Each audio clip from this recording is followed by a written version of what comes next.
Upper Echelon is brought to you by Deloitte. For innovative thinking and thorough strategic planning, turn to Deloitte. Today's guest is Ian Cockerill, the Executive Chairman of Petmin. Ian, welcome to the show. You were born and educated in the UK, but you've been involved in mining in South Africa for nearly 4 decades. When you enrolled for a BSc in Geology in the London University in 1972, did you ever contemplate such a career in South Africa? I must confess, when I first went to university, I had no idea of where I would ultimately land up. And when I first had the opportunity to come out to South Africa in 1975, I guess my initial thoughts were, come here for a couple of years, see what it's like, and then move on somewhere else. But I have to say, when the red dust of Africa gets in your veins, it's very difficult to get it out. And I have to say, I've lived longer in Africa than I've lived in the UK, and I thoroughly enjoy Africa. It's a wonderful place to be, and I think in the type of field that I'm involved in, the natural resources as well as my interests in conservation, I can't think of anywhere better in the world in which to be based. How did you get involved with Anglo-American? Well, when I first came out to South Africa in 75, I initially worked for Union Corporation.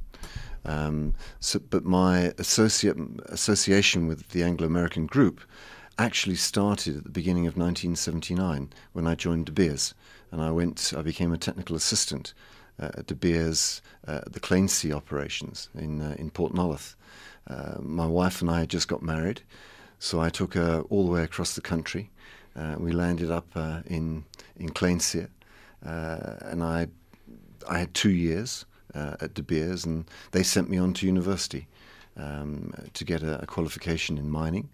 Then I came back and I was sent to the gold division of Anglo-American, and that really started, I guess, my long exposure to the gold sector. But you also, as you said, studied further, and some of these institutions included Oxford and UNISA. How important do you think it is to supplement practical experience with theoretical, courses? I think it's very important, but I think it's also important to actually space when you get those. I think lots of people leave university, they may work just for a year, and then they go and do an MBA. Or some people go straight from doing a BSc into doing an MBA. And I think that actually misses some of the point of an MBA. An MBA isn't just about what you get out of the classroom, it's about what you can also bring to the classroom. And when I went to do my MSc, which is almost like a mining MBA to a certain extent, we had a tremendous age range of people there, from people aged from 26 to 56. And it was that spread of age groups that really added something, I think, to the program. So I think it is important that you have a continual program of learning as anybody, not just as a leader in business, but anyone in business. Don't just think that when you leave school, that's it, it's all over and done with. I think you should constantly keep the brain active, and I certainly try to do that, sometimes more successful than others. You spent your first stint at Anglo-American was 24 years, and you were in many roles and many senior positions at Anglo-American. Why did you in 2002 decide to join Goldfields? Well, I actually joined Goldfields in 1999, and the opportunity to become managing director of Goldfields was offered to me. At that stage, Goldfields was the amalgamation of the old Gen Gold assets as well as Goldfields of South Africa's gold assets to create Goldfields Limited as we know it today. It had been a pretty brutal merger. There was lots of blood on the floor, as it were. It was somewhat down and out. And I just thought that it was a tremendous challenge. It took me a long time to make the decision to leave Anglo Gold. I was very happy there. I'd had a long and sort of really interesting career, and I still think it's a great company today. But I just saw this as an opportunity to really create, or there was an opportunity here to really make a difference and to try and turn something around. I have to confess, after the first 2 weeks, I thought, my God, what have I done? Because it was going to be a really tough ask.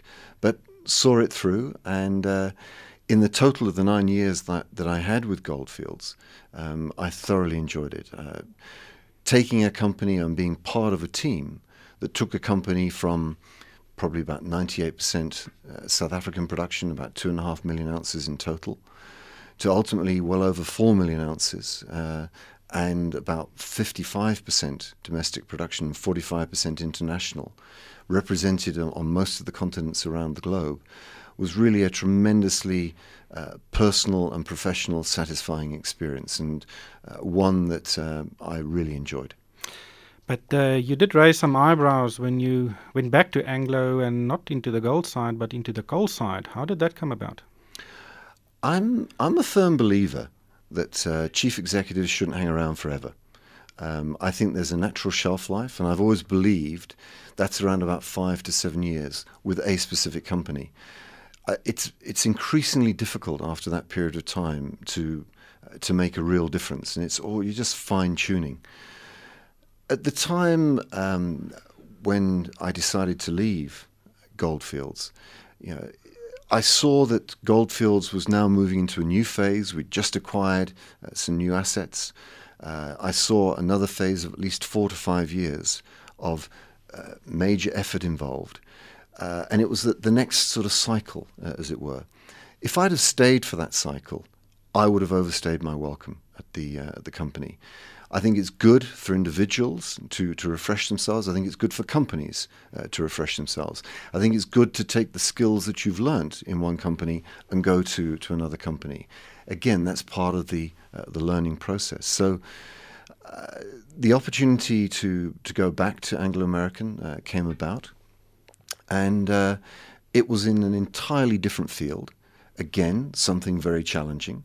I think, as you can see, there's a theme developing here. I mean, I don't just want to do something for the sake of doing it. It has to be something that would test, your personal abilities and such like. And the opportunity came along, and I decided to take it. And unfortunately, it didn't last that long. But in the sort of just under 2 years that I was there, I worked with a tremendously interesting group of people in the gold business, in the coal business of Anglo American, and some very, very smart people. And also, I think people tend to forget that the turnover in Anglo Coal was actually far higher than the turnover of Goldfields. It was also equally diverse globally. It had its challenges, and that really is what made it interesting for me. There's a big difference between coal and gold, from a management side, definitely. From a management side, I wouldn't say so. Running a business, you can be, I wouldn't say it's necessarily about being a professional manager or a professional leader, but the skills required to run a commodity business are pretty similar across a range of commodities. There are different aspects which are more important. I mean, clearly, the mining side of coal mining is probably far less demanding technically than gold mining, particularly deep-level gold mining.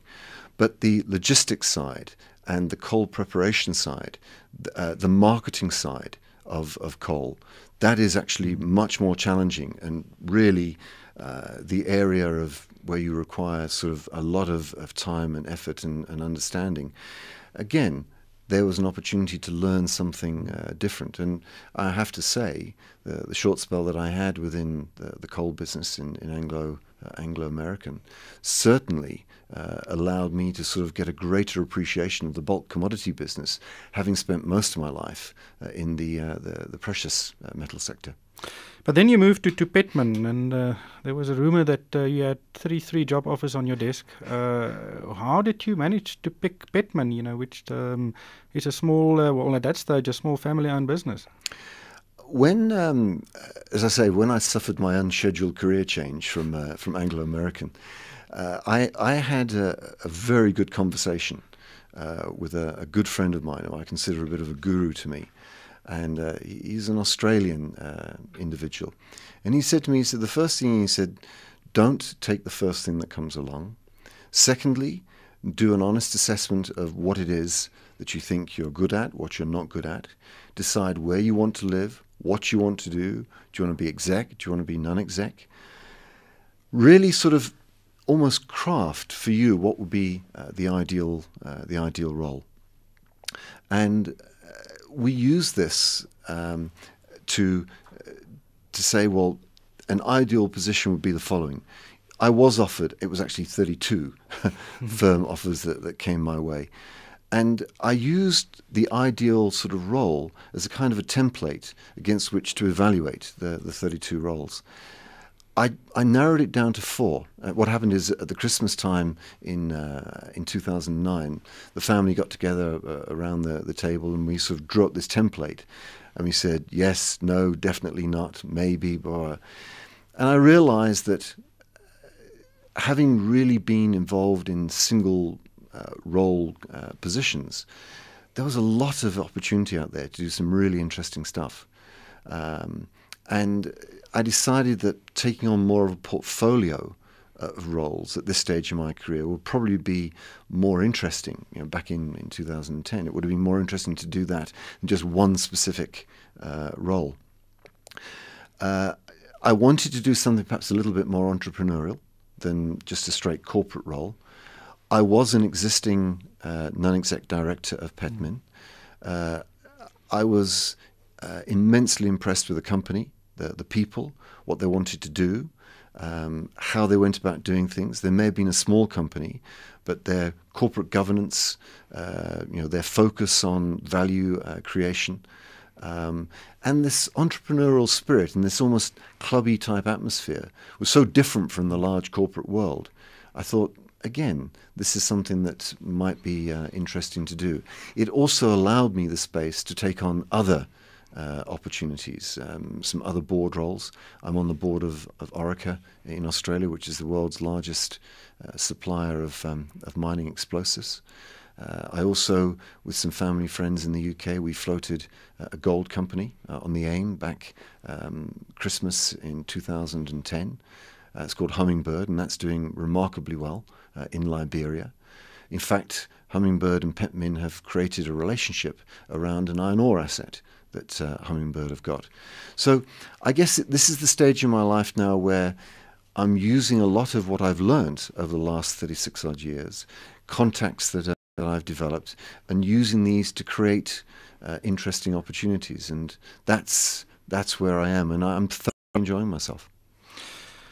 You're not only, so involved in mining, you're also the chairman of the Leadership for Conservation in Africa organization. It's a non-profit organization which aims to stimulate conservation and lead sustainable development in Africa. Miners are usually the target of such organizations. How did you get involved in that? Well, one of the things I wanted to do when I was still at school is I wanted to be a vet. So, I wanted to be a vet but landed up being a miner. So wildlife conservation is very much a passion of mine. And Goldfields has a long distinguished history of being associated with conservation and environmental causes.